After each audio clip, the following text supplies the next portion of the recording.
Sudah siap. Siap ya? Oke. Oke, kalau sudah siap, mari Bapak dan Ibu kita sambut Pak Nyoto. Ya, beri semangat Pak Nyoto supaya hari ini beliau menyampaikan materi dengan sangat luar biasa sekali. Baik Bapak dan Ibu, Pak Nyoto, silakan. Oke, terima kasih banyak Pak Andreas ya pada kesempatan kali ini saya bisa sharing tentang penyakit hipertensi ya. Sebelumnya ini sebenarnya saya cerita tentang penyakit hipertensi ini. Tapi mohon maaf Bapak Ibu, kira-kira jelas tidak ya, suara saya gitu ya? Moga-moga jelas ya. Halo Pak Andreas, suara saya jelas kira-kira? Jelas Pak, Oke, jelas. terima kasih. Oke ya. Jadi kita cerita tentang penyakit silent killer ya. Kemarin saya juga ada bahas tentang diabetes. Karena diabetes itu juga termasuk penyakit silent killer. Silent killer itu biasanya orang nggak sadar kalau dia itu menderita penyakit tersebut. Karena memang gejalanya itu nggak mudah untuk dideteksi gitu ya. Kebanyakan orang itu kena penyakit seperti diabetes, seperti yang sudah saya bahas kemarin. Itu ketahuannya dia kena penyakit diabetes kalau sudah gula darahnya tinggi gitu ya. Dan penyakit silent killer apa aja sih sebelum saya bahas masuk ke hipertensi ya. Satu, penyakit jantung koroner. Penyakit jantung koroner itu penyakit silent killer karena banyak orang tiba-tiba meninggal. Setelah dicek kenapa dia meninggal? Akibat dari penyakit jantung koroner ya, namanya juga silent killer, pembunuh dalam senyap gitu ya. Kedua, penyakit tekanan darah tinggi yang akan kita bahas pada kesempatan kali ini Bapak Ibu ya. Kemarin ketiga, penyakit diabetes yang kemarin sudah saya bahas ya. Keempat, penyakit cancer. Penyakit cancer juga termasuk penyakit silent killer, pembunuh dalam apa dalam senyap ya, diam-diam tahu-tahu orang tersergap karena cancer, tersergap hipertensinya tinggi gitu ya. Kemudian penyakit kolesterol atau perlemakan hati juga ya. Kemudian itu yang paling sering menyebabkan orang itu kena penyakit the silent killer Bapak Ibu ya. Dan yang jadi masalah itu kenapa sih kita harus bahas tentang penyakit apa namanya ini hipertensi kan penyakit itu yang menarik ini adalah hipertensi ini ada hari yang diperingati setiap tahun lah Bapak Ibu. Pokoknya setiap tanggal 17 Mei itu menurut WHO itu biasanya ada hari di hipertensi ya, hari hipertensi dunia ya. Kenapa kita mesti tahu? Karena penyakit hipertensi ini ternyata penyakit yang paling banyak diidap oleh seluruh manusia. Kurang lebih di dunia ini menurut tahun 2015 ya, sekitar 1,13 miliar orang di dunia menyandang hipertensi. Jadi satu dari tiga orang di dunia ini terdiagnosis hipertensi, Bapak Ibu. Nah sekarang kita punya temen nih, ada berapa orang? 10 ya, tiga biasanya kena hipertensi ya. Ini kata data Bapak Ibu ya, kata data WHO.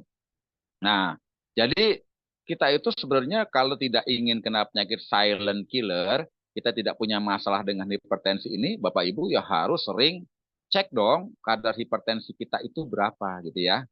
Jadi kita jangan sampai nggak ngecek hipertensi, karena ngecek hipertensi itu cara yang paling mudah. Apalagi sekarang alat digital untuk ngecek hipertensi itu udah banyak sekali Bapak Ibu.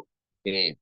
Jadi bagi mereka yang punya masalah hipertensi, apalagi udah hipertensi di dalam tubuhnya itu udah larut di dalam tubuhnya ya, sampai dia merasa nggak masalah deh ada hipertensi, itu yang berbahaya Bapak Ibu ya.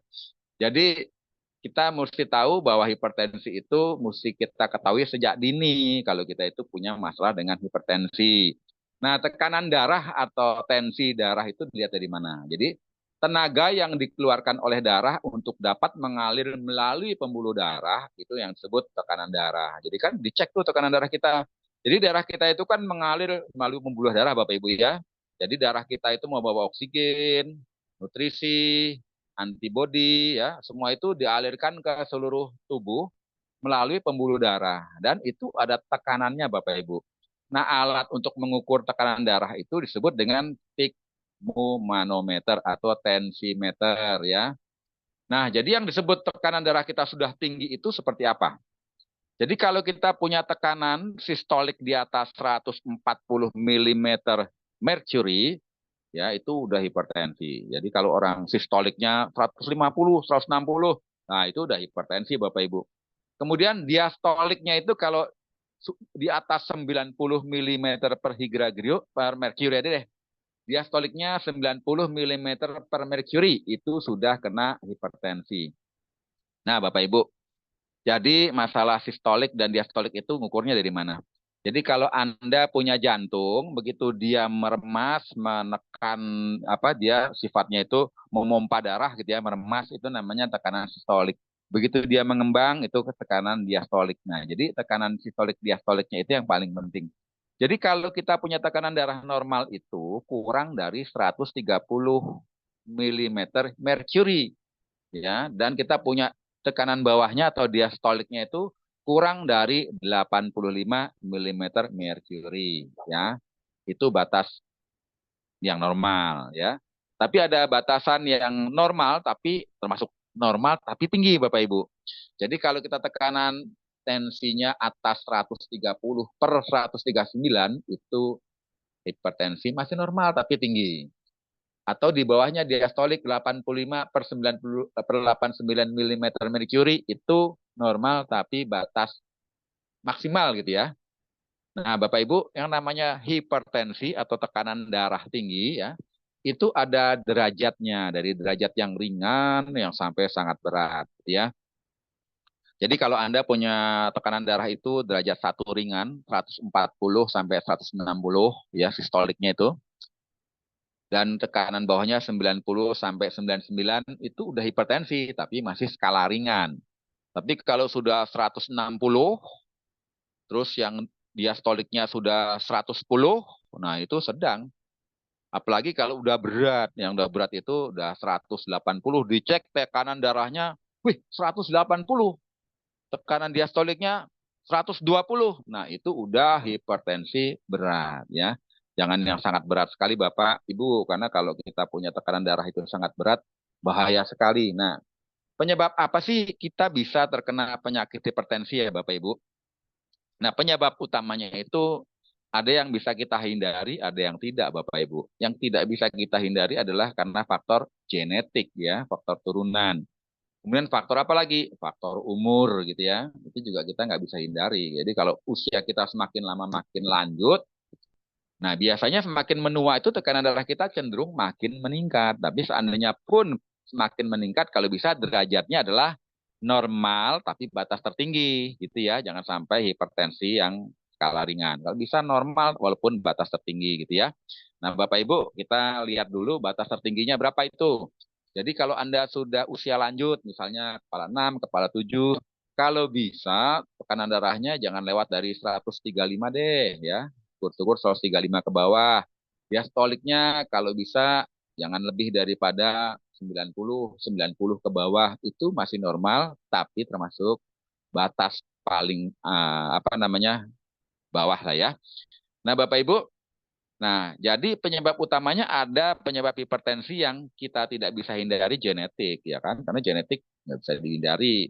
Umur makin lanjut kita makin punya risiko kena hipertensi. Tapi ada yang bisa kita hindari dan bisa kita perbaiki Bapak Ibu, yaitu kegemukan atau obesitas. Jadi kalau obesitas, begitu kita bisa menurunkan berat badan kita, itu biasanya kita punya tekanan darah juga makin menurun. Kemudian juga poor diet. Poor diet itu artinya apa? Pola makan yang buruk. Jadi kalau pola makan kita buruk, Bapak Ibu, kita kebiasaan konsumsi makan goreng-gorengan, makan karbohidrat tinggi, makan protein yang sudah processing seperti apa? Food namanya frozen food gitu ya. Makanan instan lah ya. Itu pola makan yang buruk itu bisa kita hindari dan bisa kita perbaiki. Kemudian kebiasaan merokok, ya, kemudian kebiasaan konsumsi alkohol, itu bisa kita perbaiki, termasuk kurang olahraga. Jadi faktor risiko hipertensi itu, jadi mereka yang cenderung gemuk, pola makannya buruk, konsumsi alkohol, ya kan, merokoknya sehari berbungkus-bungkus, olahraga jarang, ya, itu pun kalau ingat dan jarang ingatnya. Dan yang paling sering itu yang tidak bisa dihindari Bapak Ibu adalah stres, ya. Stres itu meningkatkan hormon kortisol. Hormon kortisol menyebabkan penyempitan pembuluh darah. Jadi kita kalau stres, hormon kortisol itu menyebabkan kita punya pembuluh darah itu kontriksi. Kalau kontriksi itu mengerut. Nah, kalau mengerut otomatis tensi darahnya jadi tinggi. Ya juga bagi mereka yang konsumsi obat-obatan tertentu, kurang vitamin D gitu ya. Nah, itu bisa kita perbaiki Bapak Ibu bagi mereka yang punya masalah dengan hipertensi. Lalu bagaimana yang masalah dengan genetis akibat dari genetik? Ya, saya hipertensi ini akibat genetik. Dan saya juga karena faktor usia. Nah, Bapak Ibu, itu bisa diperbaiki Bapak Ibu. Dengan cara apa? Dengan cara pola makan yang baik juga, pola pikir yang baik, lifestyle yang baik, gaya hidup yang baik, dan konsumsi suplemen yang mampu memperbaiki fungsi dari semua organ tubuh kita, Bapak Ibu ya. Jadi itu penyebab daripada faktor psikohipertensi ya. Jadi gejala darah tinggi itu tidak sama loh pada Bapak Ibu tiap semua orang ya. Karena kadang-kadang nggak ada gejala sama sekali. Apalagi yang genetik. Biasanya kalau orang biasa tekanan darahnya di atas 180 itu udah pingsan Bapak Ibu. Tapi kalau orang yang genetik tekanan darahnya 180 ya merasa normal-normal aja ya karena udah keseringan tubuhnya udah adaptasi Bapak Ibu. Jadi itulah yang kenapa menyebabkan the silent disease karena lama-lama tubuh kita beradaptasi dengan tekanan darah tinggi gejalanya kita tidak rasakan. Karena kita tidak rasakan itulah Bapak Ibu yang menyebabkan kita bisa kena penyakit silent killer atau hipertensi ini ya. Nah, tapi secara umum gejala-gejalanya itu Bapak Ibu, secara umum gejala dari hipertensi itu ya slide-nya bisa di next ya, digeser gitu ya. Gejala secara umum itu adalah sakit kepala. Jadi kalau orang yang baru kena hipertensi itu biasanya sakit kepala, ya pegal-pegal di tengkuk, nggak nyaman pokoknya ya. Kemudian gampang berputar-putar, keseimbangannya gampang terganggu, jadi seperti pusing 7 keliling. Kemudian detak jantungnya itu bisa deg deg deg deg terasa cepat gitu ya. Jadi debar jantungnya itu cenderung cepat ya. Kemudian kadang-kadang kalau hipertensinya udah kelewat tinggi, telinganya berdenging gitu ya. Jadi kalau udah tinnitus suka berdenging, coba deh siapa tahu tekanan darah kita udah di ambang batas normal ya. Bahkan bukan lagi sekedar hipertensi skala ringan, tapi ternyata udah hipertensi skala berat. Jadi kalau udah punya gejala seperti itu, kita harus sering cek tekanan darah kita darah kita ya. Karena ngecek tekanan darah itu udah gampang sekali Bapak Ibu ya, nggak perlu pakai sphygmomanometer yang biasa dipakai bidan gitu ya, mesti pakai dengarkan mana ini sistoliknya, mana diastoliknya. Sekarang pakai alat digital juga udah bisa cek kadar tekanan darah kita itu normal atau tidak ya. Bahkan udah ada suaranya kalau zaman sekarang itu. Tekanan Anda 240. Misal ya itu udah kelewat tinggi deh ya. Nah, itu contoh Bapak Ibu. Tekanan bawah 110. Nah, itu contoh Bapak Ibu ya. Nah, itu alatnya udah banyak ya. Nah, Bapak Ibu, jadi apa sih bedanya antara hipertensi yang sedang dan hipertensi yang berat, Bapak Ibu?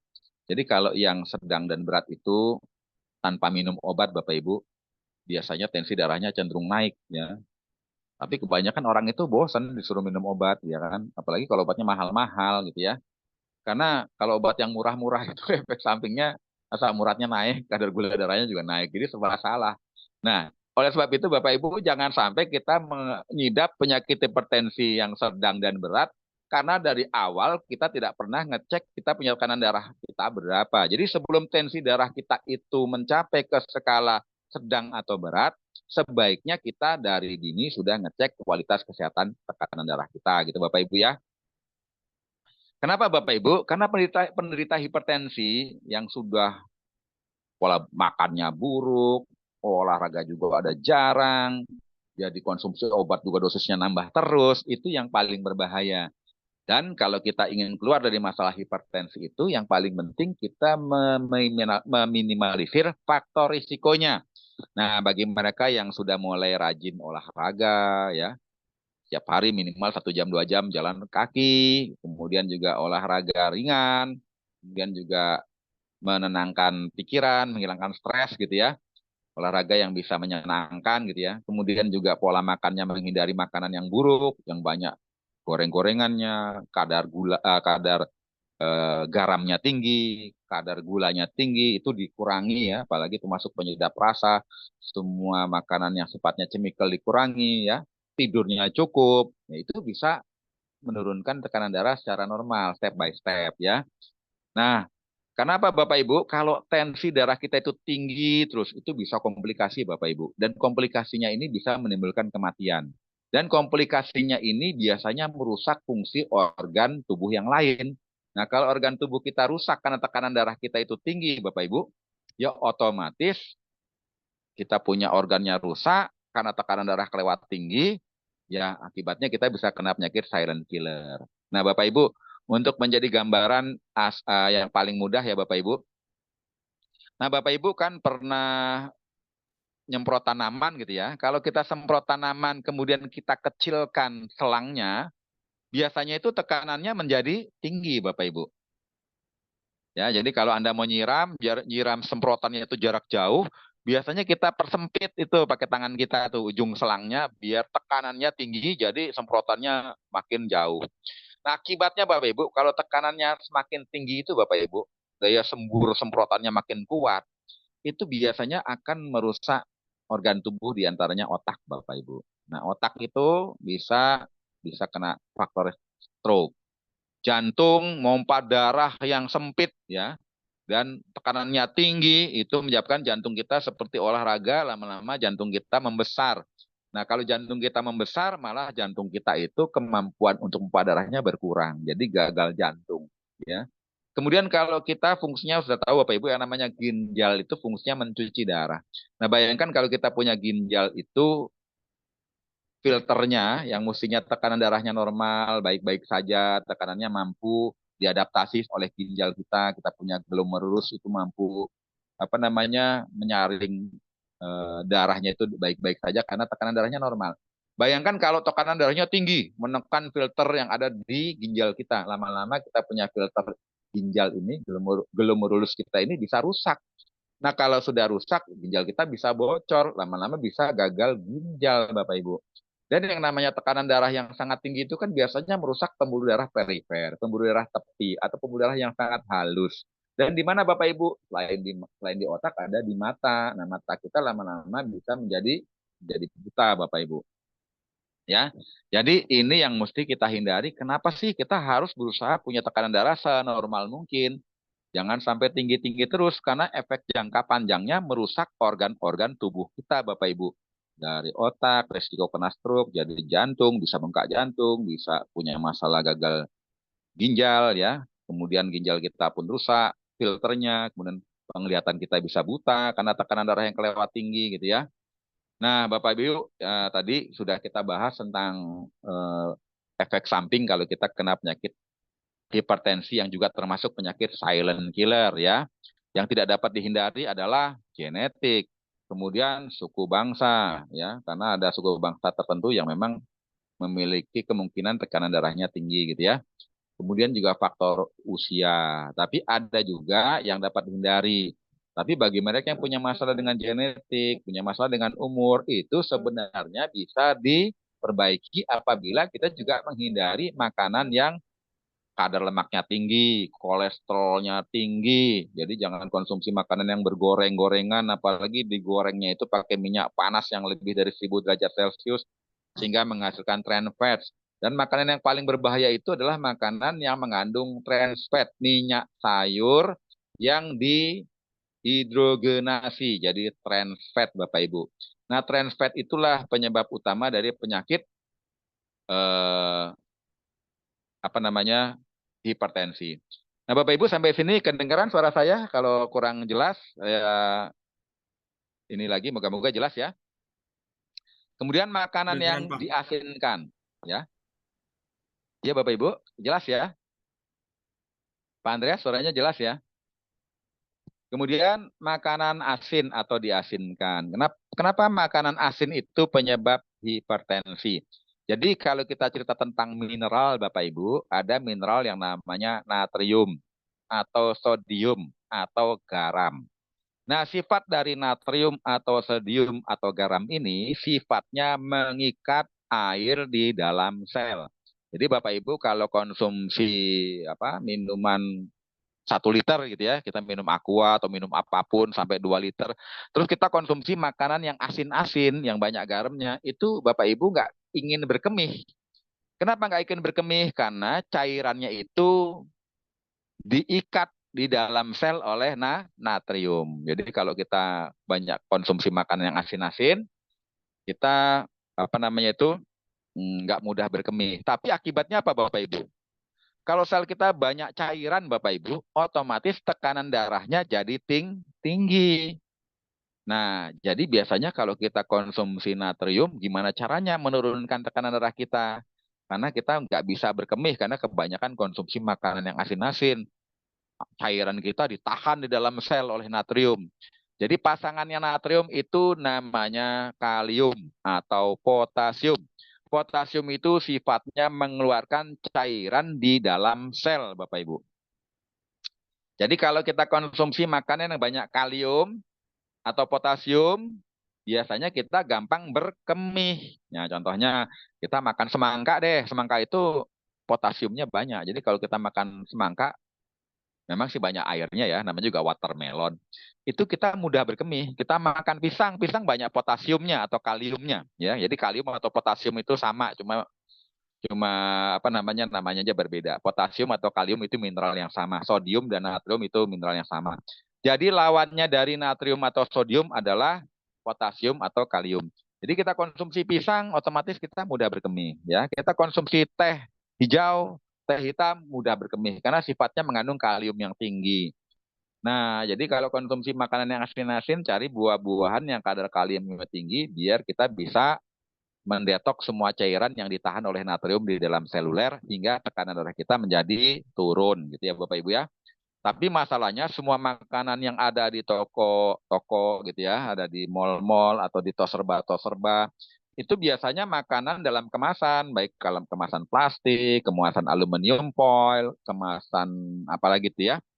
Itu biasanya yang makanan diawetkan itu mengandung pengawet. Pengawet itu bahasanya sodium karbonat. Sodium itu garam, Bapak Ibu. Jadi kalau kita konsumsi makanan yang dalam kemasan semua, ya, itu semua makanan yang mengandung garam. Jadi bagi yang mereka sudah kena hipertensi, jangan makanan yang udah dijual bebas di tos serba ya. Dan semua tos serba itu makanan yang bisa awet berbulan-bulan, berhari-hari, berminggu-minggu, itu pasti mengandung sodium. Kemudian bagi mereka yang sudah punya masalah hipertensi tinggi, kalau bisa kurangi konsumsi daging merah, terutama daging kambing gitu ya. Kemudian konsumsi buah yang bisa memicu tensi darah kita tinggi apa? Durian, karena durian itu kalau semakin matang biasanya mengandung alkohol gitu ya. Jadi udah usia lanjut, makannya makan daging kambing, sate kambing, terus buahnya buah durian, minumnya bir bintang, besoknya bendera kuning Bapak Ibu. Kenapa? Karena tubuhnya nggak bisa mengadaptasi makanan yang menyebabkan tekanan darahnya tinggi Bapak Ibu ya. Bisa jadi kena serangan jantung karena tensi darahnya naik. Itu yang harus dihindari Bapak Ibu. Jadi kalau semakin lanjut, kalau bisa kita konsumsi makanan-makanan yang sehat aja deh. Banyak makan sayur-sayur, banyak makan sayur-sayur yang dilalap, ya. Kemudian banyak makan buah-buahan rutin tiap hari, makan buah-buahan yang pepaya, banyak kalium. Pisang banyak kalium. Apalagi tuh ya, nanas banyak kalium ya. Jadi kita konsumsi makanan itu bisa membuat orang tekanan darahnya turun. Dan yang sudah kecanduan rokok itu kalau bisa hentikan rokok ya, jangan sampai 1 hari 5 bungkus ya. Jadi kurangi sampai kita berhenti total dari kebiasaan merokok karena rokok itu juga memicu kita punya pembuluh darah kontriksi alias mengerut, jadi kita tekanan darahnya tinggi. Nah, yang mengandung kopi yang mengandung kafein itu juga membuat pembuluh darah kita kontriksi. Apa aja sih yang mengandung kafein? Kopi, kopi ya, apalagi kopinya sehari bergelas-gelas gitu ya, itu bisa menyebabkan pembuluh darah kita menjadi mengerut. Kenapa? Menghasilkan angioconverting enzim menyebabkan pengerutan pengurutan dari kita punya pembuluh darah ya. Dan bagi mereka yang sudah masalah dengan obesitas, kalau bisa pola makannya diatur ya. Kemarin kita sudah dengar bagaimana caranya kita menurunkan kegemukan. Nanti satu saat saya ingin bahas tentang gaya hidup sehat, bagaimana menurunkan berat badan secara bijak gitu ya. Jadi bagi mereka yang sudah kegemukan, kalau bisa kita olahraga. Olahraganya itu bukan sekedar olahraga aerobik. Aerobiknya itu jangan dipacu dulu jantungnya. Jalan pagi ya, jalan cepat. Kemudian bentuklah otot. Karena otot itu adalah dapur untuk memasak lemak adiposa yang ada dalam tubuh kita. Jadi kalau ada orang obesitas tapi tidak olahraga aerobik dan atau anaerobik, sama juga bohong. Karena apa? Karena untuk membakar lemak di dalam tubuh kita, kita perlu otot yang cukup, butuh otot yang kuat. Jadi otot itu dibentuk olahraga beban gitu ya. Itu mampu membakar lemak adiposa. Karena lemak adiposa dibakarnya di otot Bapak Ibu. Ya. Kemudian gaya hidupnya juga pola makannya diperhatikan intake dan yang masuk dengan yang keluar ya. Jadi hindari makanan yang indeks glikemiknya tinggi, pola makan banyak sayur-sayur buah-buahan ya. Kalau perlu banyak yang protein ya, untuk membentukkan otot tentunya dan untuk membakar lemak. Sehingga mampu menurunkan kegemukan secara optimal ya. Dan yang paling penting adalah bagaimana masalah stres ini diatasi Bapak Ibu. Jadi kita harus belajar bagaimana menurunkan gelombang otak kita dengan menghindari stres. Jangan segala sesuatunya dipikirkan jadi beban, masalah kecil jadi besar, masalah besar tambah besar, kita stres, itu tidak mampu menyembuhkan penyakit hipertensi. Dan itu adalah faktor yang harus kita sadari. Jadi menurunkan tingkat stres, tingkat pola pikir yang sangat membuat kita itu beban pikirannya banyak, itu harus dihindari Bapak Ibu. Banyak-banyaklah kita menurunkan ketegangan yang di otak kita, pola pikir kita yang banyak pikiran itu diturunkan ya. Mungkin dengan meditasi, mungkin dengan banyak ibadah, sehingga stres kita kurang, itu mampu menurunkan tekanan darah tinggi. Nah, bagaimana cara kita mencegahnya Bapak Ibu? Ya tadi, diet rendah lemak, lemak. Apalagi kita kalau bisa hindari semua makanan lemak yang dari asalnya trans fat ya. Kemudian diet rendah garam ya. Jadi kalau bisa garamnya jangan banyak-banyak. Tapi Anda lihat sendiri ya kalau di negara Afrika itu orang tekanan darah tinggi itu udah biasa karena orang Afrika itu kalau konsumsi garam gila-gilaan Bapak Ibu. Ya, dia itu udah sangat-sangat kecanduan garam. Makanan yang kita konsumsi asin bagi mereka belum asin Bapak Ibu. Saking kecanduannya garam. Tapi akibatnya harapan hidup orang apa namanya Afrika itu ya, yang udah kecanduan garam, itu nggak ada yang panjang Bapak Ibu. Kepala lima aja udah banyak yang sudah dipanggil Tuhan gitu ya. Nah Bapak Ibu kemudian hindari daging merah, terutama daging kambing ya. Jangan konsumsi makan buah-buahan yang seperti durian, yang minuman beralkohol, karena itu memicu tekanan darah kita tinggi.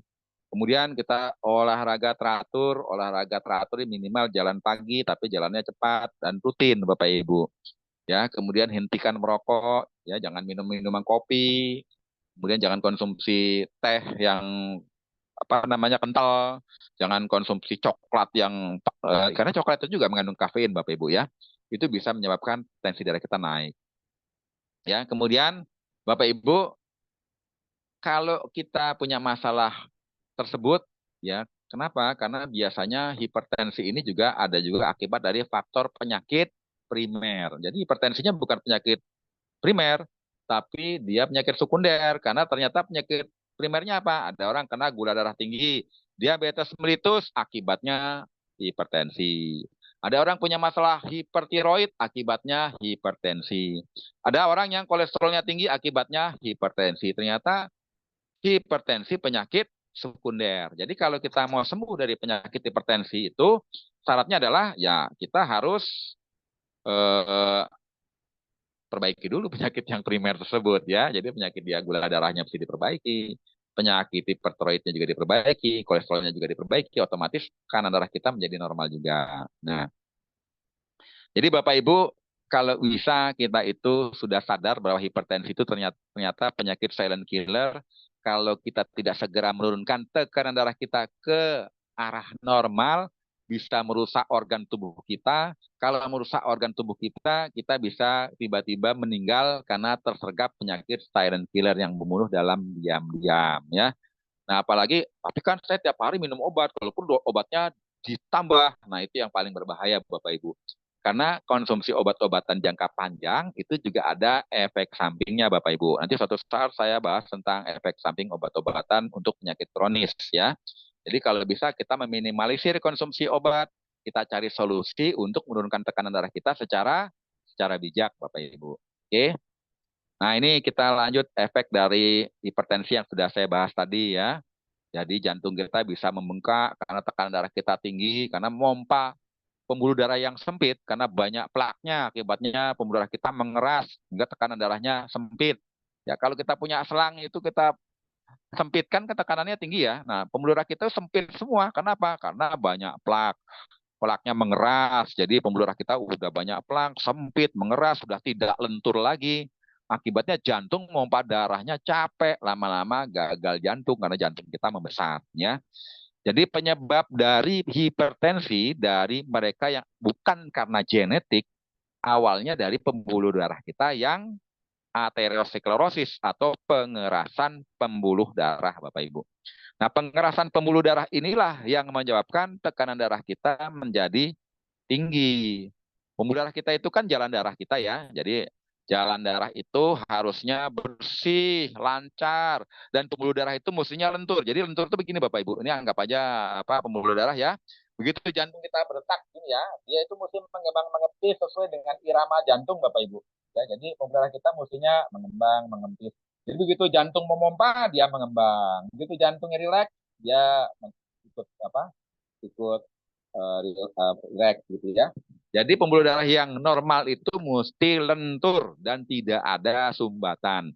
Cuma karena kita di pembuluh darah kita itu banyak sekali inflamasi akibat gaya hidup yang salah, pola makan yang salah, lalu banyak timbul trombus, pendarahan di epitel pembuluh darah, lalu liver mengeluarkan LDL untuk menutup luka trombus di pembuluh darah kita.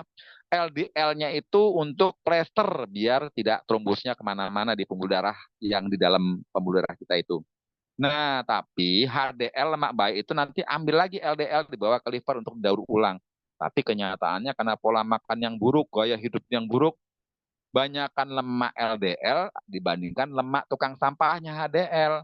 Akibatnya lemak LDL ini banyak di saluran pembuluh darah, lewat kalsium jadi mengeras, jadi sempit, pembuluh darah kita sempit, plus mengeras disebut aterosklerosis, otomatis tensi darah kita menjadi tinggi. Nah, kalau tensi darah sudah tinggi, otomatis bisa menyebabkan kerusakan fungsi jaringan di otak, Bapak Ibu. Ya, jadi bayangkan kalau pembuluh darah otak itu sangat halus, tiba-tiba banyak sumbatan, kita bisa kena penyakit stroke. Dari stroke transient ischemic attack sampai hemorrhagic stroke ya, pecah pembuluh darah di otak ya. Dan pembuluh darah di mata kita Bapak Ibu juga sangat sangat halus ya. Saking halusnya dia tekanannya mesti normal untuk bisa memberi nutrisi oksigen ke pembuluh darah di mata. Nah, biasanya orang yang hipertensi itu matanya merah Bapak Ibu karena tekanan darahnya kan tinggi ya. Akibatnya apa? Kalau pecah pembuluh darah di mata kita ya, itu juga bisa merusak jaringan fungsi mata ya, disebut dengan proliferasi fundus pada mata ya. Nah, oleh sebab itu Bapak Ibu, bagi mereka yang punya hipertensi dari skala ringan sampai skala berat, kenapa kita mesti waspada? Karena bagi mereka yang hipertensi walaupun skala ringan tapi tidak berusaha untuk dinormalkan, nanti dia akan naik menjadi skala medium, lama-lama menjadi skala berat. Nah, kalau skala berat itu pasti memiliki faktor risiko yang sangat tinggi terhadap penyakit stroke, kebutaan, serangan jantung, gagal jantung, gagal ginjal, sehingga kita harus cuci darah. Kenapa? Karena pembuluh darah kita sudah tidak lentur, pembuluh darah kita sudah banyak plak, ya. Nah, plaknya di seluruh pembuluh darah, bayangkan Bapak Ibu, dan udah mengeras, otomatis jantung kerjanya berat, ya. Pembuluh darah yang sangat kecil, jadi tekanannya tinggi, bisa merusak di pembuluh darah yang ada dalam tubuh kita. Ginjal tekanannya tinggi, akibatnya yang melalui filter ginjal itu sangat keras sehingga akibatnya merusak filter ginjal, glomerulusnya akibatnya gagal ginjal ya. Dan banyak sekali orang yang kena penyakit penyempitan pembuluh darah sehingga timbul sklerosis seperti lipodermatosklerosis, venous ulcer ya. Ini kok nggak sembuh-sembuh? Oh, ternyata hipertensi Bapak Ibu ya. Nah, jadi kalau kita ingin sehat, bagaimana caranya? Karena yang paling penting Bapak Ibu, orang bisa awet muda, segar bugar di usia berapapun, syaratnya dia tidak termanifestasi penyakit silent killer. Seperti yang saya sebutkan, denyut jantung koroner, hipertensi, diabetes, kolesterol tinggi, dan temannya nanti asam urat gitu ya. Kemudian eh, cancer, itu teman-teman dari penyakit silent killer. Nah, caranya bagaimana? Kita harus meminimalisir resiko tersebut dengan menormalkan semua parameter kesehatan kita. Jadi bagi mereka yang punya tekanan darah, kalau bisa dinormalkan ya. Bagi mereka yang punya gula darah, dinormalkan. Yang punya apalagi tekanan darah dinormalkan, gula darah dinormalkan, asam urat dinormalkan, kolesterol dinormalkan, dan kita olahraga, gaya hidup yang baik, pola makan yang baik, lama-lama kita bisa menemukan kesehatan kita. Nah, Bapak Ibu, saat ini saya ingin sharing Bapak Ibu tentang suatu produk yang namanya Terazen ya. Terazen ini sebenarnya produk apa sih? Terazen ini salah satu produk yang diciptakan dengan teknologi nutrisi zaman modern. Jadi Bapak Ibu kalau kita cerita tentang industri nutrisi, kiblatnya itu Jepang Bapak Ibu. Jadi kalau industri farmasi kiblatnya Amerika gitu ya. Tapi di Jepang itu harapan hidupnya tinggi sekali Bapak Ibu. Harapan hidup rata-rata di Jepang itu sangat tinggi. Bahkan ada orang yang di Jepang itu masuk golongan centenarian, golongan yang usianya 100 tahun ya. Nah, di Jepang itu yang golongan usia centenarian itu 100 tahun, berarti usia 80 tahun bagaimana? Usia 80 tahun masih bisa naik sepeda, Bapak Ibu, masih bisa sosialisasi, masih bisa kerja. Bahkan ada yang umur 92 tahun masih kerja sebagai HRD di Jepang itu. Ada videonya ya, saya lihat kemarin. Jadi kenapa bisa demikian? Karena di sana itu peduli dengan apa yang dikonsumsi. Dan mereka peduli dengan suplemen kesehatan yang mampu meningkatkan kualitas kesehatannya. Jadi Terazen ini Bapak Ibu suatu produk dengan teknologi ekstraksi dingin yang dipatenkan di Jepang Bapak Ibu. Dan kandungan dari Terazen ini adalah buah-buahan yang memang secara terapeutik ribuan tahun punya manfaat buat kesehatan ya. Jadi secara empirik buah yang ada di Terazen buah apa aja? Misalnya buah Morinda citrifolia atau mengkudu. Nah, mengkudu itu Bapak Ibu adalah buah yang dari zaman dulu ribuan tahun digunakan untuk pengobatan dari eh, Asia Tenggara, dari Asia Tengah gitu ya, sampai di Kepulauan Hawaii, Tahiti banyak mengenal buah mengkudu yang punya khasiat luar biasa. Makanya disebut mengkudu itu adalah Morinda citrifolia buah sejuta manfaat ya. Nah, kenapa dia efektif untuk mengatasi masalah hipertensi Bapak Ibu? Satu, di dalam Terasen ini mengandung mengkudu dan mengkudunya diekstraksinya bukan pakai ekstraksi pemanasan, tapi ekstraksi dingin. Dan sebelumnya difermentasi dulu Bapak Ibu. Setelah difermentasi, diekstraksi dingin pertama, misalnya 10 liter, diekstraksi jadi 1 liter. Diekstraksi lagi jadi 100 mili. Nah, jadi bayangkan Bapak Ibu, satu botol Terasen ini kandungannya adalah banyak mengkudu karena 2 kali ekstrak dan kondisinya dingin. Nah, yang menarik adalah setelah di ekstrak dingin 2 kali dan sifatnya fermented, dia mengandung bioenzim dan dia punya efek anti bakteri, anti jamur, antivirus. Jadi kok minum Terasen ini aman ya? Ini nggak bisa basi walaupun tanpa zat pengawet. Nah, Bapak Ibu kalau konsumsi herbal atau suplemen yang lain diekstraksinya pakai ekstraksi pemanasan atau yang umum deh ya. Misalnya saya ekstrak apa ya, mengkudu tapi saya rebus dari 10 liter jadi 1 liter. Itu mesti pakai pengawet kalau nggak busuk Bapak Ibu. Tapi kalau sudah difermentasi, diekstraksi dingin, dia zat hidupnya ada, dia antibakteri, anti jamur, antivirus ya. Kemudian dia punya kandungan prozeronin dan zeronin yang mampu memperbaiki fungsi dari sel dalam tubuh kita. Ya, jadi karena dia mampu melenturkan protein dari sel-sel tubuh kita, dia mampu memperbaiki tubuh kita sampai ke tingkat seluler. Dan yang menarik adalah Terasen ini juga mengandung kalium. Jadi Bapak Ibu tahu ya, penyebab dari hipertensi adalah konsumsi kandungan natrium. Natrium menahan sel keluar dari cairan sehingga kita kalau minum banyak nggak gampang berkemih. Akibatnya tekanan darah kita tinggi karena banyak cairan. Konsumsi Terasen otomatis membuat kita mudah berkemih karena mengandung kalium. Jadi di dalam Terasen ini ada kaliumnya juga, yaitu mineral yang dibutuhkan oleh tubuh kita untuk meringankan fungsi dari organ tubuh, diantaranya pembuluh darah dan jantung, gitu ya.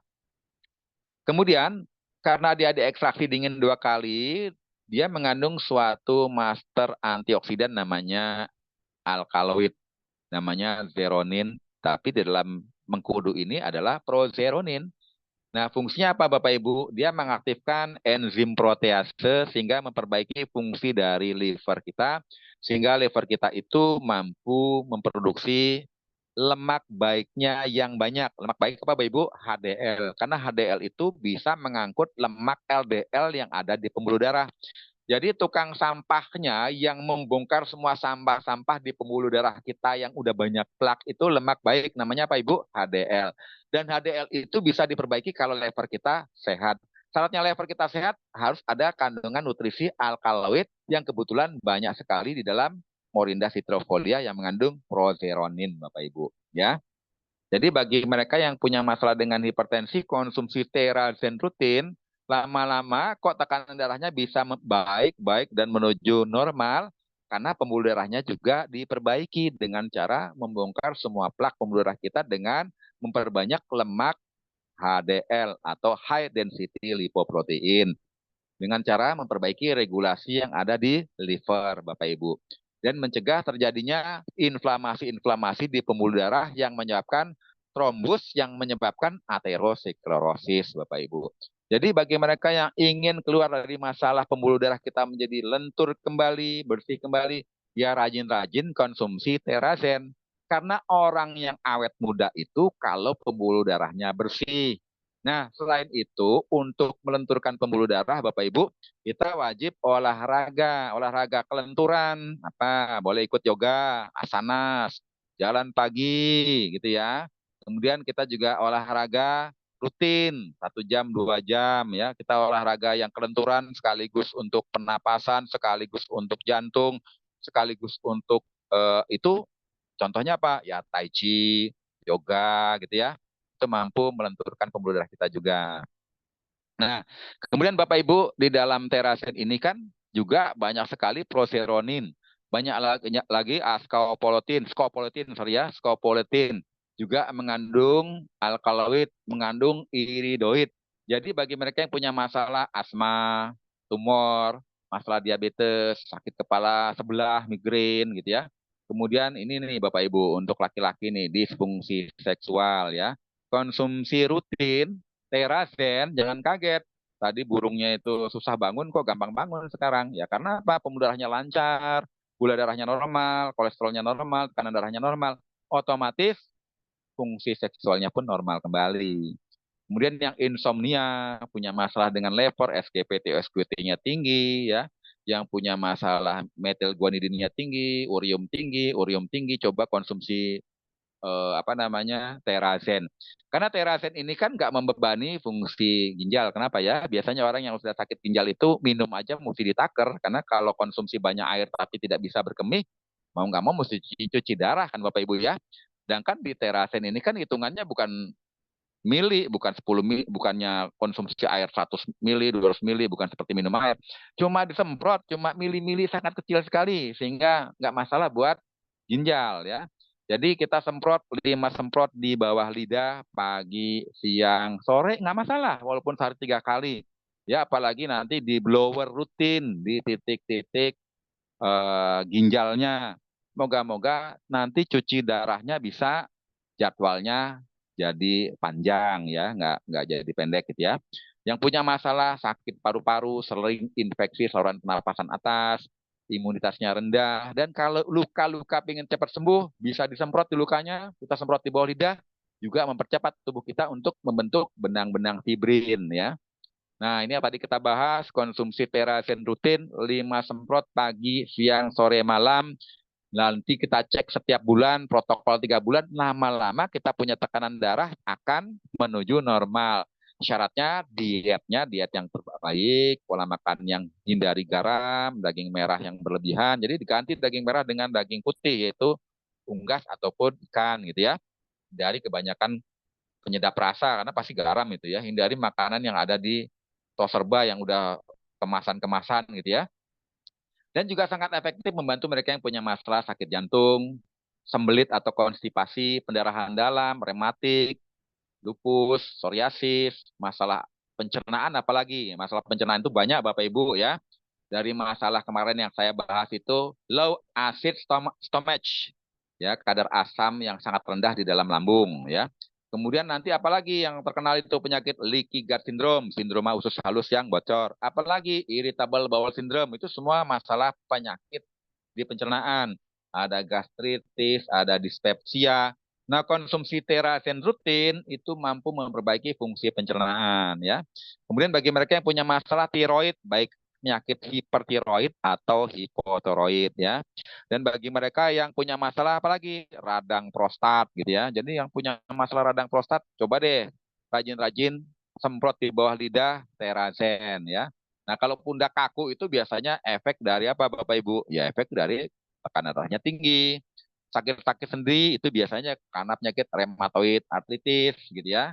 Termasuk asam urat kalau udah kronis jadi gout Bapak Ibu ya. Nanti tulang kita bengkok-bengkok itu Bapak Ibu karena banyak kristal ya yang rusak sendi-sendi akibat asam urat ya.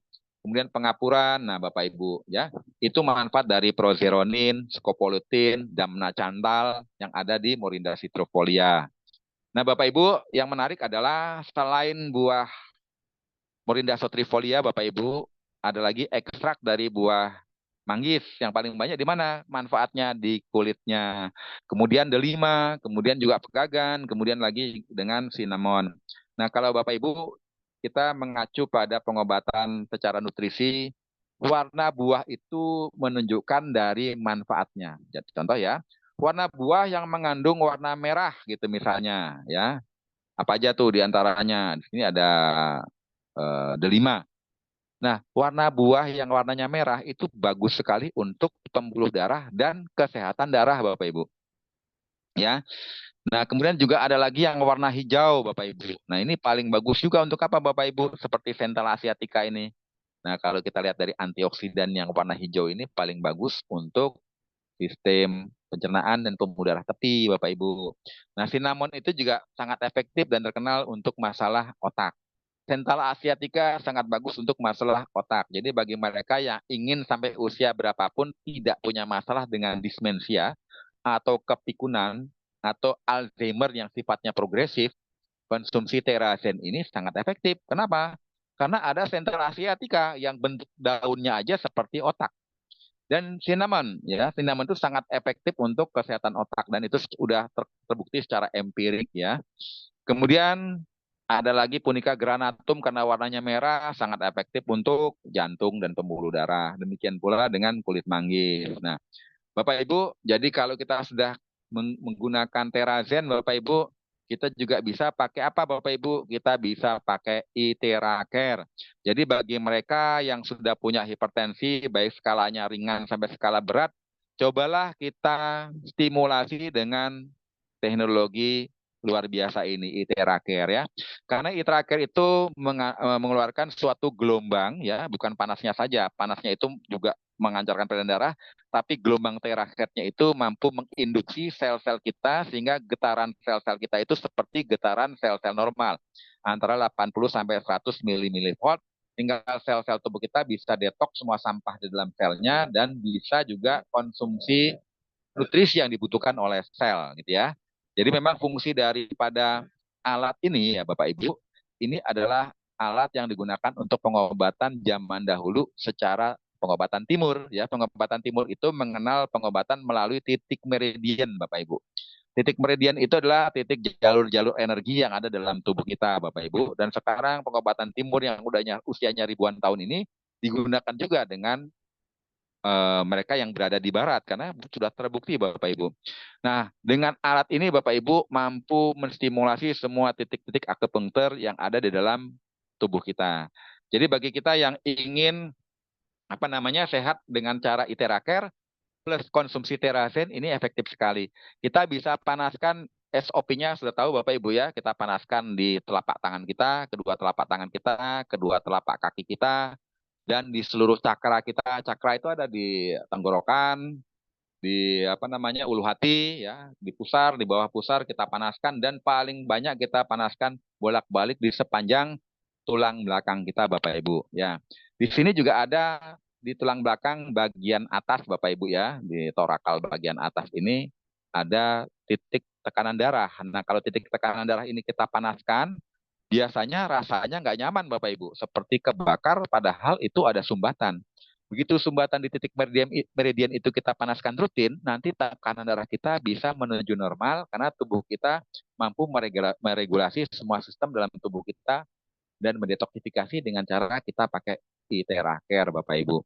Apalagi kalau kita ingin sehat secara holistik. Jadi kalau sehat itu jangan pilih-pilih Bapak Ibu. Kalau bisa sehat itu harus lengkap ya. Kita dari makanannya sehat, olahraga teratur gitu ya. Kemudian pola pikir juga pola pikir positif yang tidak stres gitu ya. Kemudian rajin nutrisi untuk memberi apa namanya nutrisi ke setiap sel-sel tubuh kita sehingga sel-sel tubuh kita bisa regenerasi menjadi sempurna dan dipanaskan sehingga sumbatan-sumbatan dibongkar. Nah, bagi mereka yang udah punya masalah hipertensi kronis Bapak Ibu ya, maksudnya itu udah skala berat, tekanan darahnya udah lebih daripada 150 mm merkuri misalnya, sudah di atas 100 mm merkuri sistolik dan diastoliknya. Kalau bisa 5 semprot 5 kali sehari.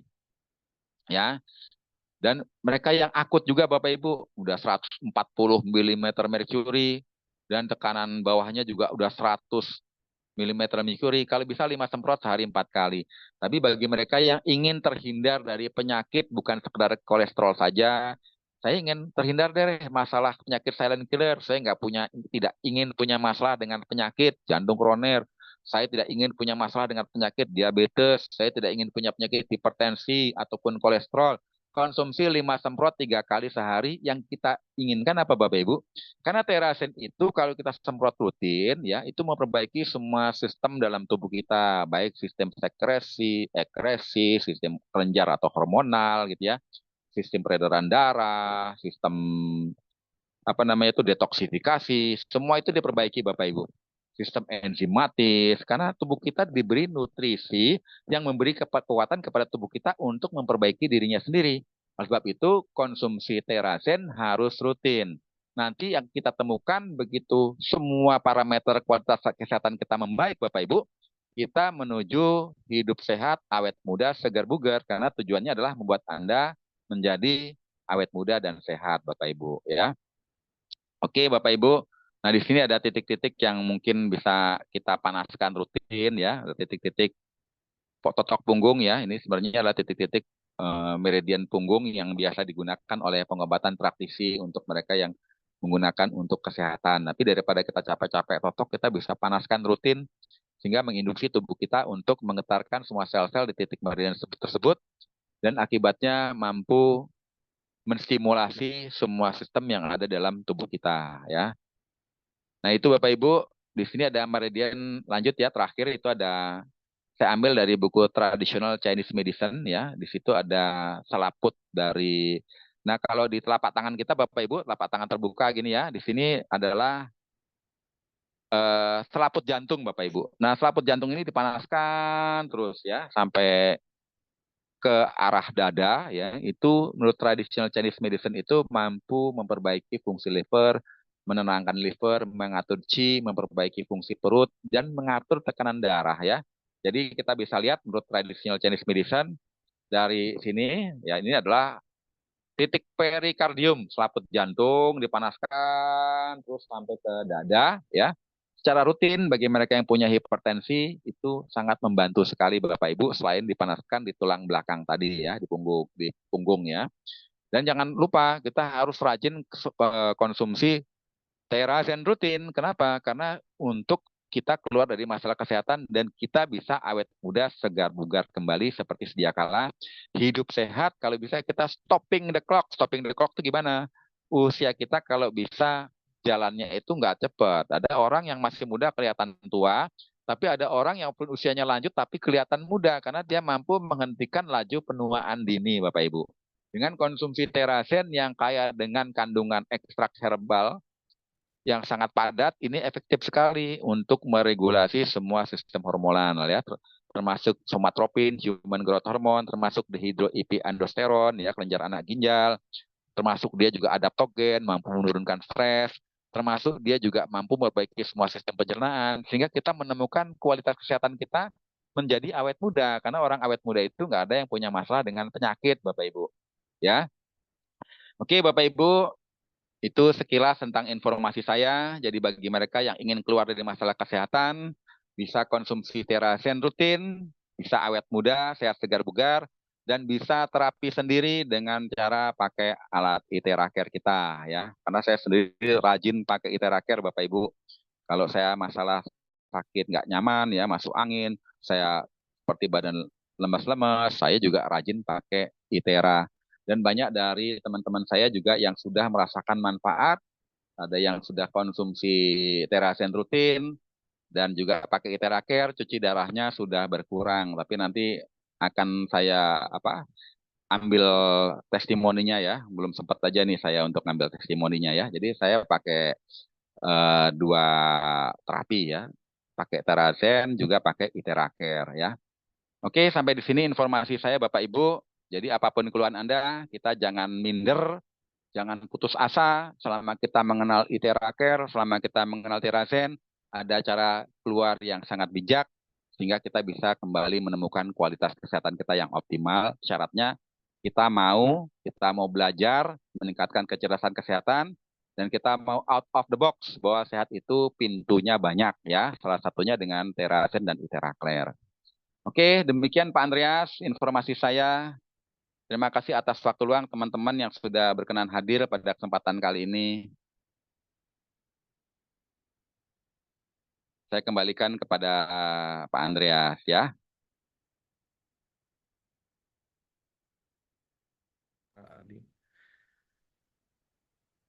Ya. Oke, terima kasih Pak Nyoto. Mungkin Pak Nyoto ada teman-teman yang mau bertanya mungkin ya Pak Nyoto ya. Boleh Pak? Oh iya, boleh, boleh. Ya. Oke, di sini ada Pak metode ekstrasinya, metode maserasi bukan Pak. Dia bilang gitu. Ini maksudnya gimana ya Pak Nyoto ya? Ya, Ekstraksi ini itu metode. metode maserasi memang metode yang umum ya, yang digunakan untuk mengekstrak gitu ya. Cuma ini metodenya berbeda Bapak Ibu, dipatenkan ya, dan ini kalau saya kasih gambaran seperti yang sederhananya seperti ini Bapak Ibu. Nah, mungkin Bapak Ibu pernah konsumsi es lilin. Contohnya es lilin aja deh biar gampang. Es lilin rasa apa ya? Melon ya, es lilin rasa melon. Biasanya kalau kita konsumsi es lilin rasa melon, kita sedot-sedot-sedot, lama-lama rasa melonnya habis, tapi es lilinnya masih ada. Itu kan es batu. Karena yang kita sedot itu adalah saripati rasa melonnya itu. Karena perbedaan berat jenis ya. Kalau kita isep-isep rasa melonnya terasa begitu habis, tinggal es batu, biasanya es batunya dibuang ya. Jadi caranya adalah kandungan dari buah-buahan yang mengandung Morinda citrofolia, Garcinia, Centella asiatica, cinnamon tadi gitu ya, Monica granatum, difermentasi lalu didinginkan sampai beku. Nanti dia akan netes, tes warna coklat, coklat tua, coklat agak tua, coklat muda, coklat agak muda. Begitu sudah bening Bapak Ibu, dibuang karena itu pasti cuma es batu Bapak Ibu ya. Yang diambil adalah ekstrak pertama Bapak Ibu. Lalu ekstrak ini didinginkan lagi Bapak Ibu, dikembalikan dengan seperti itu lagi ya. Netes lagi sampai tinggal sisanya es batu lagi. Karena perbedaan berat jenis, jadi yang pertama kali netes itu adalah kandungan ekstraknya. Nanti airnya belakangan yang tinggal udah agak bening-bening gitu ya, agak coklat-coklat sangat muda sekali itu dibuang karena udah pelarut gitu ya. Nah, karena faktor untuk teknik ekstraksi melalui teknik dingin ini makan waktu Bapak Ibu. Kalau pakai maserasi, pakai pemanasan, pakai apapun itu kan sebentar ya. Sebentar juga langsung ekstrak 10 liter jadi 1 liter cuma berapa jam. Nah, kalau pakai teknik dingin ini makan waktu Bapak Ibu. Jadi mahalnya itu di waktu Bapak Ibu. Tapi ini mempertahankan bio antioksidan di dalam buah-buahan tersebut. Karena sesuatu yang bersifat antioksidan enzimatis syaratnya makanan yang tidak dipanaskan lewat dari 45 derajat Celcius masih mengandung enzim. Tapi kalau kita konsumsi makanan yang sudah dimasak, itu nggak ada enzimatisnya Bapak Ibu. Zat hidupnya udah nggak ada. Yang mampu mempercepat sistem metabolisme kita udah nggak ada. Nah, kurang lebih seperti itu Bapak Ibu ya, buat gambaran. Iya. Mungkin ada lagi Oke, terjawab pertanyaan? ya Bu Reni ya. Ya, terima kasih Pak Nyoto. Ini masih ada beberapa pertanyaan nih Pak Nyoto.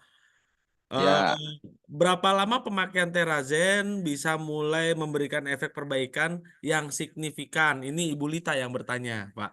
Ya, itu pertanyaan yang paling bagus Bapak Ibu ya. Jadi sebenarnya kita kena penyakit itu tidak langsung tiba-tiba kita kena penyakit kronis ya. Karena semua penyakit itu ada terminalnya. Jadi pertama kali kita sehat, pola makan, gaya hidup, kita buruk, lama-lama merasa sehat. Udah ada gejala-gejala sakit kepala, nggak enak badan, lemes, lesu. Lama-lama kita kena penyakit subakut. Lama-lama kita kena penyakit akut, lama-lama kena penyakit kronis, dan itu makan waktu belasan tahun.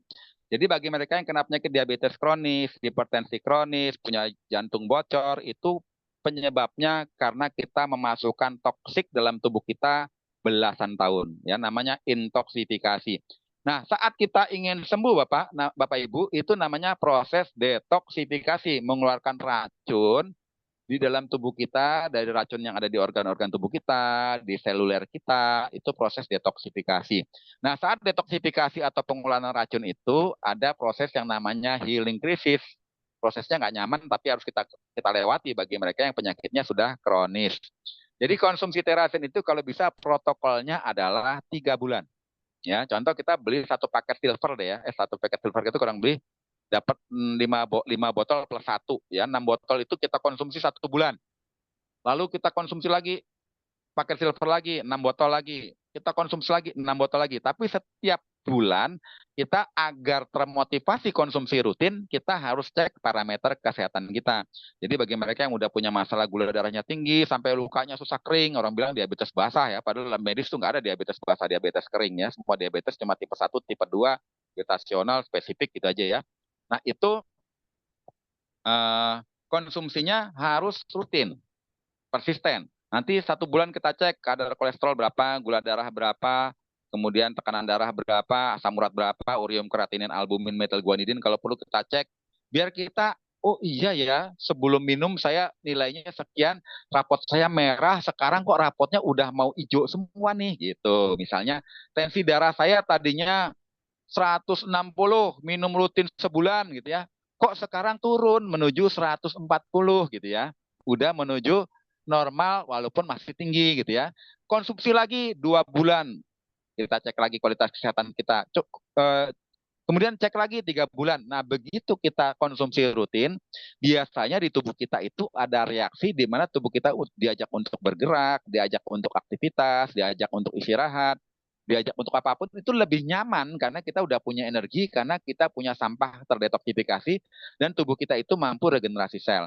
Jadi pada awal kita konsumsi terasen itu ada fase detoksifikasi yang tidak nyaman dulu. Nah, biasanya tidak nyamannya itu kurang lebih ya 3 mingguan lah. Ada yang cuma 2 minggu, ada yang 1 minggu gitu ya.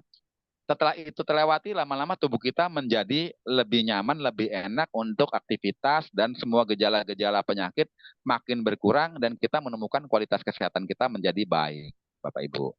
Jadi proses Oh, Bapak Ibu ya, karena penyakit datangnya kita ciptakan dengan pola hidup dan gaya hidup yang salah belasan tahun, nggak mungkin bisa sehat konsumsi terasen sehari 2 hari ya. Jadi proses protokol minimal 3 bulan. Apalagi kalau oh, sudah kronis ya. Dan sebaiknya iya, mesti dicek secara parameter biar kita puas, kita menuju sehat. siap. Oke, Berarti tiga mungkin ada bulan Pak pertanyaan Nyoto lagi ya Bapak paling Ibu. tidak ya. Ya, Nah, itu Bu Lita sudah terjawab. Ini Pak dari Bu Agnes Kim, jika ada konsumsi obat hipertensi, kalau mau pakai Terazem, jedanya berapa jam nih Pak? ya, Pak itu Nyoto. pertanyaan bagus Bapak Ibu ya. Jadi kalau kita sudah memang punya masalah misalnya hipertensi kronis ya. Jadi kalau bisa kita punya dosis yang tadinya 5 miligram jadi 10 miligram. 10 miligram jadi 15. Kalau bisa dosisnya jangan nambah, itu udah paling bagus ya. Cara dosis nggak nambah itu gaya hidup, pola makan dan pola pikir diperbaiki, konsumsi terasen dan pakai iteraker, syukur-syukur dosisnya itu tidak nambah tapi tetap dan lama-lama turun. Jadi kalau tensi darahnya sudah mulai membaik, oh kok dosisnya dituruni tetap baik. Nah, kan itu lebih bagus Bapak Ibu ya. Jadi jedanya kurang lebih 1 jam Bapak Ibu. Jadi konsumsi misalnya amlodipin 10 miligram, 1 jam kemudian baru konsumsi terasen ya. 1 jam ya Pak Kemudian kurang kita lebih ya. juga, nah, dan kita juga apalagi Bapak Ibu, kita pakai iteraker Bapak Ibu. Jadi ini efektif sekali loh buat orang yang punya masalah hipertensi kalau kita terapi e-tracker rutin di punggung kita, sepanjang tulang punggung kita panaskan, kemudian kita kedua belah bahu yang sering pegel-pegel akibat hipertensi, kemudian di titiknya itu kurang lebih di belakang sini Bapak Ibu ya. Kita panaskan yang tensi darahnya tinggi ya. Di sekitar dada tapi bagian belakang itu dipanaskan, itu bagus sekali titik-titik itu untuk mereka yang punya hipertensi dan rutin. Moga-moga kita punya masalah hipertensi yang tadinya skala berat bisa menjadi skala ringan dan kita bisa menikmati resiko resiko buruk itu kita hindari karena kita tahu ya resiko buruk dari hipertensi itu penyakitnya apa aja ya. Namanya juga penyakit silent killer Bapak Ibu. Oke, ada lagi pertanyaan Oke. Bapak Ibu? Ada lagi Pak Nyoto, ini dari Bu Sri Waluyati. Maaf terlambat. Blow untuk jantung berdebar. Mohon lebih penjelasan detail. Hasil diagnosa Ya, agak terganggu aliran listrik ke jantungnya. ya Ini Bapak Ibu. jantung. Jadi mereka yang punya masalah jantung Bapak Ibu, syukur-syukur belum pasang stent ya. Karena kalau pasang stent kan kita nggak bisa blow di area jantung. Betul Bapak Ibu ya. Karena bagi mereka yang sudah ada pasang stent, kalau kan biasanya di kateter begitu ada sumbatan disuruh dibalun atau dipasang stent gitu ya. Nah, kalau dipasang stent kita nggak boleh diintervensi sinar ataupun pemanasnya itu diarahkan ke jantung gitu ya. Tapi bagi mereka yang belum masalah dengan jantungnya itu belum dipasang stent, masih normal gitu ya. Kalau bisa dipanaskan di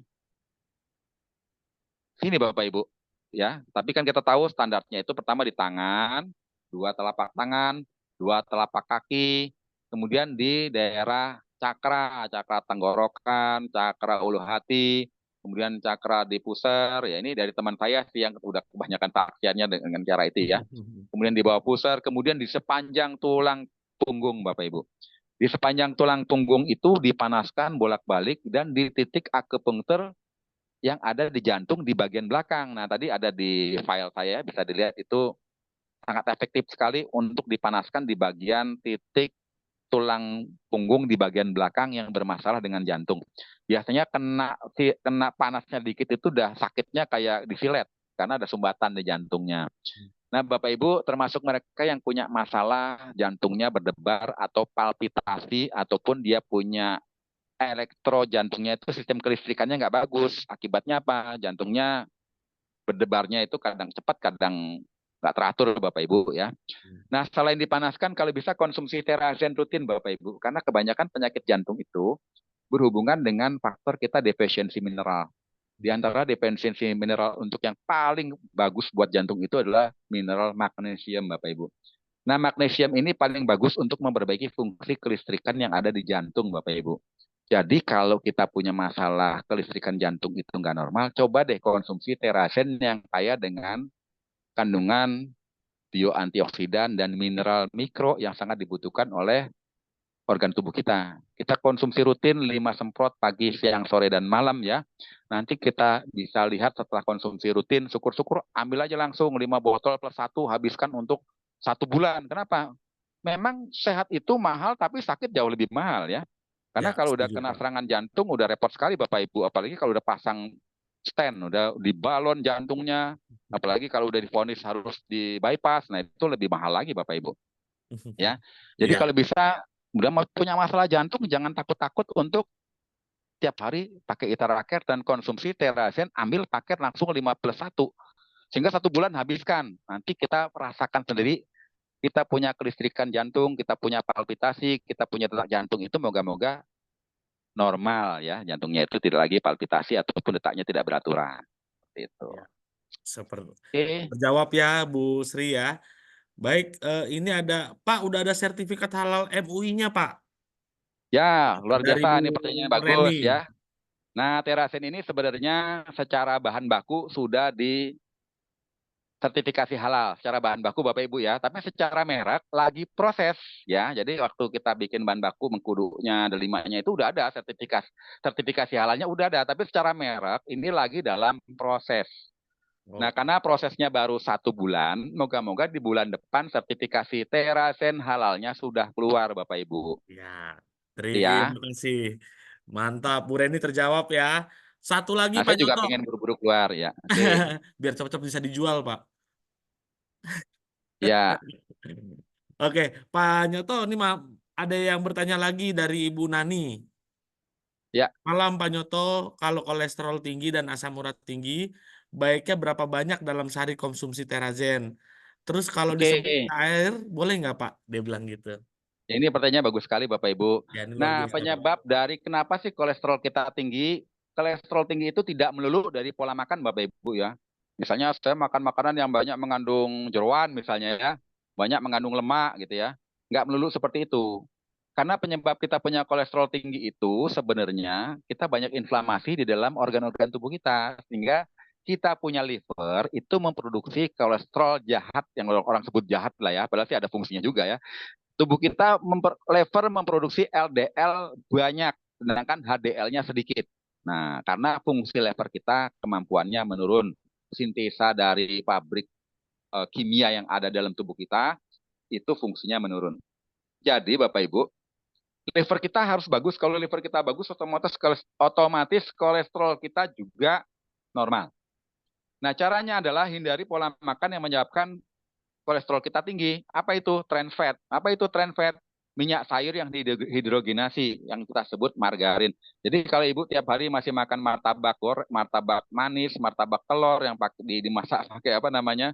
Trans fat, masih konsumsi makanan siap saji, ya, masih konsumsi makanan yang ada di dalam kemasan-kemasan yang pakai minyak sayur berlebihan, pakai margarin Bapak Ibu, di dalam suhu kamar aja dia nggak larut, apalagi di dalam tubuh kita ya. Jadi paling bagus minyak kelapa Bapak Ibu. Nah, itu menyebabkan kolesterol kita tinggi, LDL kita tinggi, HDL kita rendah karena trans fat. Kebanyakan konsumsi gula juga sama, kolesterol LDL kita tinggi, HDL kita rendah gitu ya. Nah, Bapak Ibu, jadi pola makan yang paling penting. Kedua apa Bapak Ibu? Konsumsi terazennya itu harus rutin. Jadi Bapak Ibu bagi yang sudah punya masalah kolesterol tinggi, asam uratnya sudah tinggi, konsumsi terazennya kalau bisa 5 semprot setiap hari minimal 4 kali. Cuma kalau Bapak Ibu ingin puas khasiatnya, ya kita sebelum konsumsi ya cek dong berapa sih kita punya LDL, kita punya HDL, kita punya FLDL, semuanya dicek. Kita punya kadar asam uratnya berapa. Nah, kalau kadar asam urat itu gampang Bapak Ibu ya. Kalau kita ke toko obat biasanya kita cek cuma kolesterol total sama asam urat. Tapi kalau kita ke lab itu biasa lebih rinci lagi. Jadi kalau asam urat itu kalau bisa wanita tidak boleh lebih daripada 7 miligram per desiliter. Kalau laki-laki tidak boleh lebih daripada 5 miligram per desiliter. Ya. Jadi kalau bisa kita punya kadar asam urat itu di bawah 5 miligram per desiliter. Maksimal 5 lah. Karena semakin tua memang asam urat kita juga makin tinggi ya. Iya, iya. Ya, jangan sampai lewat dari 5 ya. Paling paling batas itu 6 miligram per desiliter. Nah, kita juga pola makannya harus kita hindari ya penyebab asam urat apa? Kacang-kacangan mengandung asam oksalat yang fungsinya mampu menahan asam urat keluar dari urin.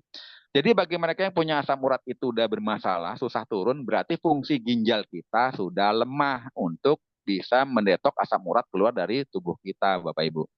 Jadi kita kalau kita konsumsi terazen rutin, pagi, siang, sore, dan malam, bukan sekedar kolesterol kita menuju normal, kita punya asam urat juga menuju normal, sekaligus kadar gula darah kita menuju normal, sekaligus tensi darah kita menuju normal, Bapak Ibu.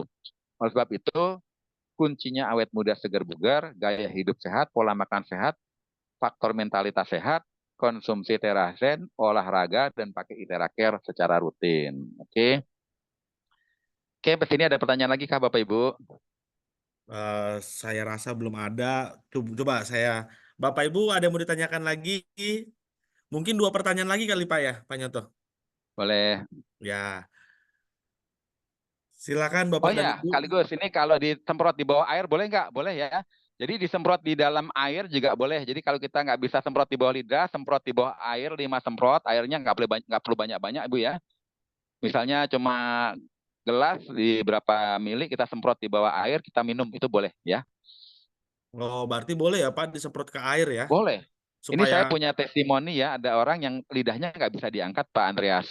Karena nggak bisa hmm. diangkat, dia semprotnya itu di dalam botol aqua. Jadi sekali semprot dalam botol aqua itu 20 kali semprot. Lalu Oh, botol aquanya dibawa kemana-mana, tiap hari dia minum. Nah, dia punya diabetes itu sampai lukanya itu nggak kering-kering, jadi dia kemana-mana kakinya itu diperban. Karena Oh. kan nggak boleh kena infeksi, nggak kena bakteri ya. Jadi diperban karena memang nggak kering-kering. Setelah konsumsi terazen rutin walaupun disemprot di dalam botol, sekarang itu udah nggak pakai perban lagi kakinya karena sudah kering, sudah normal lagi Hmm. ya. Jadi buat mereka yang punya masalah diabetes basah ya jangan putus asa deh kalau sudah kenal Iteracare sama Terazen ya. Bahkan Siap. kalau perlu semprot di lukanya juga bisa antibakteri juga ya. Ya, seperti itu. Wah, berarti luar biasa sekali, Pak ya. Kalau ada orang Iya, yang nggak doyan rasa asemnya, disemprot di air supaya ngurangin rasa asam, diminum, boleh cocok Bapak ya. Ibu.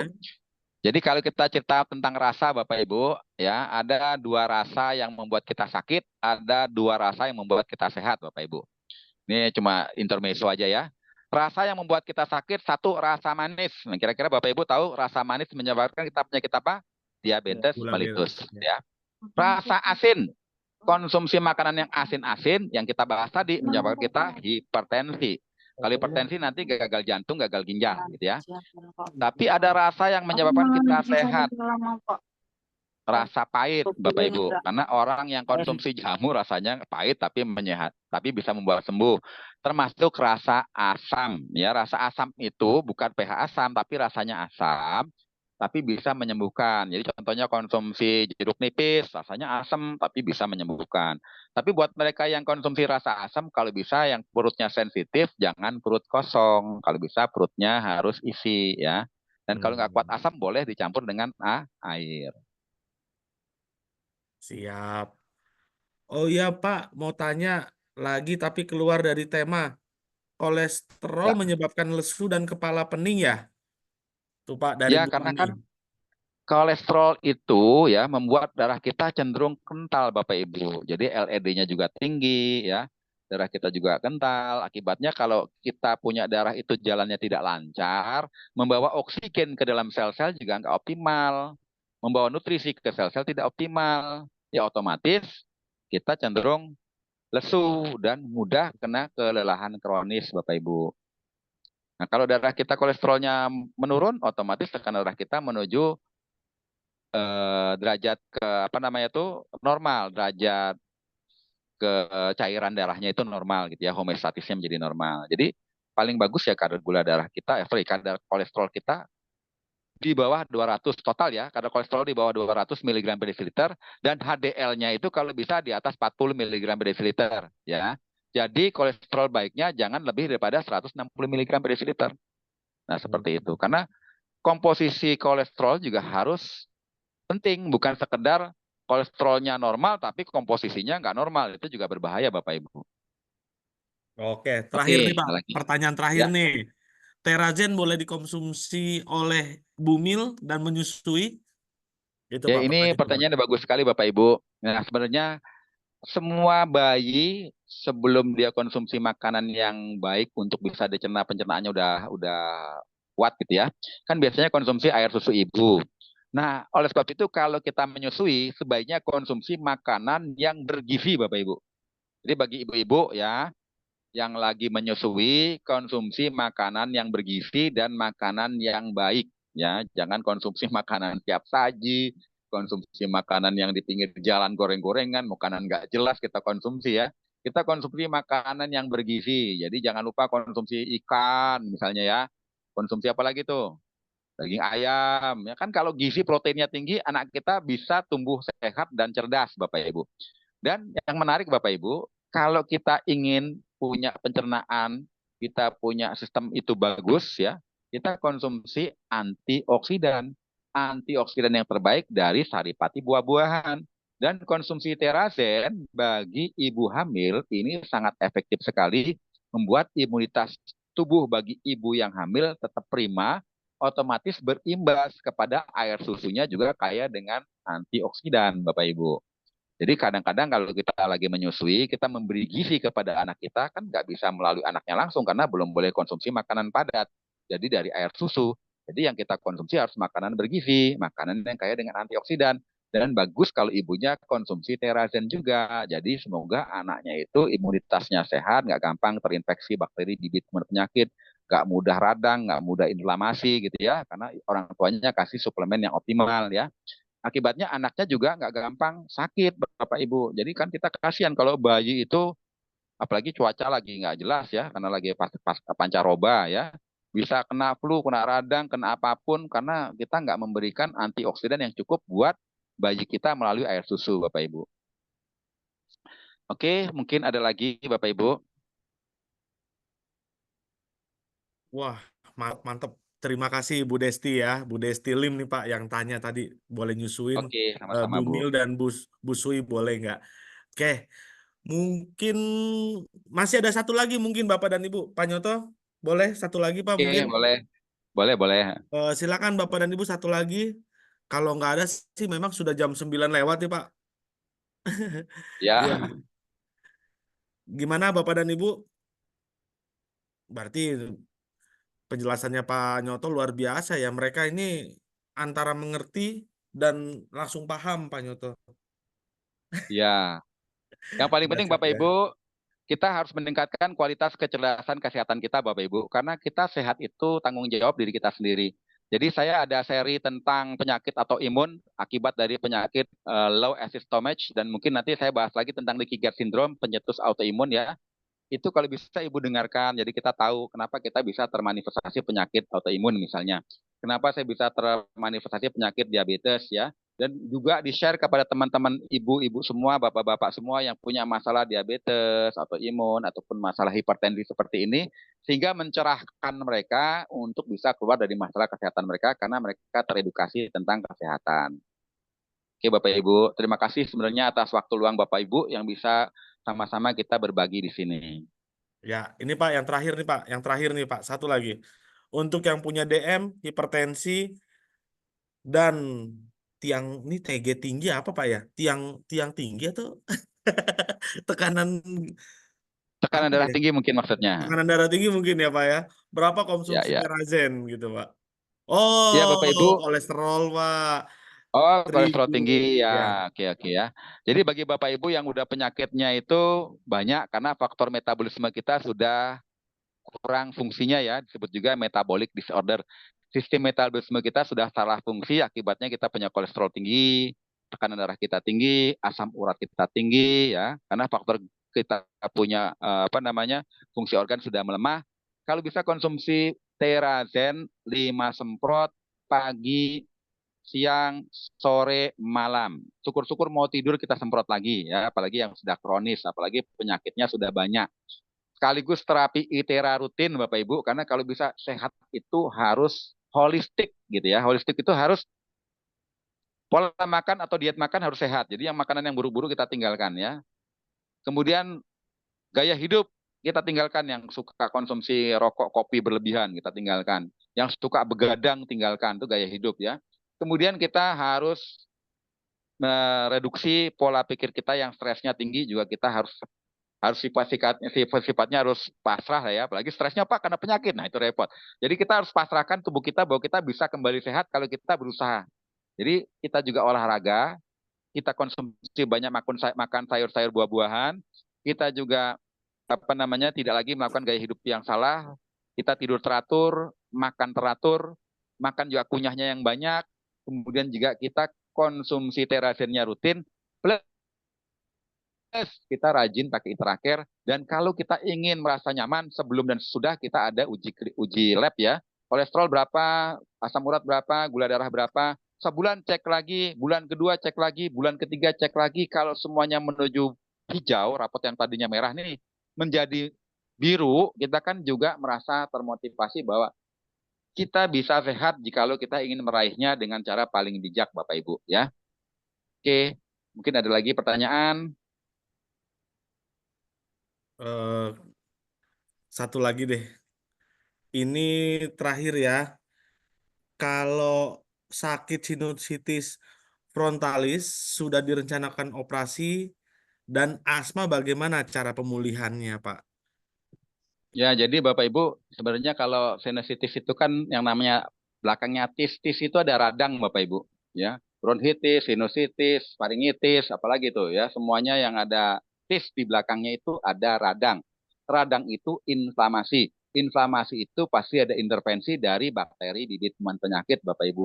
Nah, masalahnya kalau sudah di sini banyak sekali cairan yang sangat membusuk karena sinusitisnya udah masuk ke sini, udah melebar gitu ya, sampai ke sini, biasanya kalau dioperasi itu disedot, Bapak Ibu. Ya, tapi kalau keseringan dioperasi lama-lama tulang hidungnya diangkat karena udah numpuk di sini banyak slemnya banyak bakteri jahat yang berkembang biak, terjadi pembusukan, kita bernapas saja aromanya udah aroma busuk, Bapak Ibu. Biasanya kalau di medis itu disedot itu, dioperasi, disedot itu cairannya sampai kempes, Bapak Ibu ya. Nah, agar kita tidak seperti itu lagi, Bapak Ibu, kan kita punya alat Utaraker ya, kita bisa panaskan, Bapak Ibu, di sini ya. Jadi kalau saya pribadi lagi influenza, lagi hidung tersumbat, saya suka panaskan di sini, Bapak Ibu, di sini, nggak masalah ya, kita panaskan. Dan konsumsi terasen itu fungsinya untuk meningkatkan imunitas kita agar tubuh kita mampu melawan bakteri patogen yang masuk ke dalam tubuh kita. Nah, penyebab utamanya kenapa kita punya bakteri patogen itu berkembang biak karena kita punya sistem kekebalan tubuh kita sudah turun fungsinya, Bapak Ibu. Ya, apalagi bagi mereka yang sudah terbiasa konsumsi antibiotik. Nah, antibiotik itu kalau keseringan kita punya dosis antibiotik itu mesti nambah karena bakteri yang udah masuk dalam tubuh kita itu udah kebal dengan antibiotik yang dosisnya rendah. Jadi mau nggak mau kita pakai cara lain di mana bukan sekedar antibiotik sintetik tapi antibiotik alami yang ada di dalam Terazen ini Bapak Ibu. Sehingga tubuh kita mampu menciptakan formula untuk mengatasi bakteri patogen dalam tubuh kita. Gitu ya Bapak Ibu. Dan kita panaskan di bagian sinus-sinus kita rutin sehingga bakterinya juga tidak bisa berkembang karena kita kasih gelombang terakhir dan pemanasan di bagian sinus kita Bapak Ibu ya. Oke. Cuma kalau memang udah dioperasi ya nggak apa-apa operasi dulu untuk menghilangkan cairan kotornya yang ada di sinus-sinus ini ya. Gitu. Baik, terima kasih Oke. Pak Nyoto, luar biasa ya. eh Bagaimana Pak Nyoto? Kita akhiri aja, mungkin Pak Nyoto ada yang Ya, mau disampaikan ke teman-teman. terima kasih banyak buat Bapak Ibu semua atas atensinya dan terima kasih atas moderator kita Bapak Andreas yang dengan setia membimbing saya untuk acara hari ini Bapak Ibu Ya, ya Pak Nyoto. sebelumnya. Baik, Bapak Ibu, terima kasih juga Pak Nyoto ya. Terima kasih untuk Bapak Ibu juga yang sudah hadir. Yang pasti hari ini kita dapat pencerahan yang luar biasa, ya Bapak dan Ibu ya. Pelajaran yang luar biasa. Ini sangat sayang bagi Bapak Ibu yang memang tidak hadir hari ini ya. Oke, Bapak Ibu, karena kita juga sudah hampir jam setengah 10 nih Bapak dan Ibu. Yang pasti satu kata dari saya Bapak dan Ibu, terus belajar, satu kalimat ya sebenarnya ya. Terus belajar, terus berlatih, dan yang pasti kita akan lebih maju lagi Bapak dan Ibu. Sampai jumpa. Terima kasih dari saya dan Pak Nyoto. Terima kasih Pak Nyoto. Terima Baik. kasih Pak Andreas. Oke, mungkin sampai di sini saja. Kita jumpa lagi di acara Zoom selanjutnya di hari Jumat, Bapak dan Ibu ya. Dan pembahasannya adalah eh, tentang produk lagi, Bapak dan Ibu. Nanti flyernya bisa saya kirimkan di grup lagi ya, Bapak dan Ibu ya. Terima kasih. Terima Eh, kasih Pak Selamat Andreas. malam. Terima kasih, Pak. Assalamualaikum Malam. warahmatullahi wabarakatuh. Terima Terima kasih kasih Bapak dan Ibu dan banyak buat salam ilmunya. sehat, cantik, dan cantik Saya. dan kaya. Oke, terima kasih Bapak dan Ibu ya. Terima Selamat kasih, Pak. malam. Terima kasih. Sehat cantik kaya.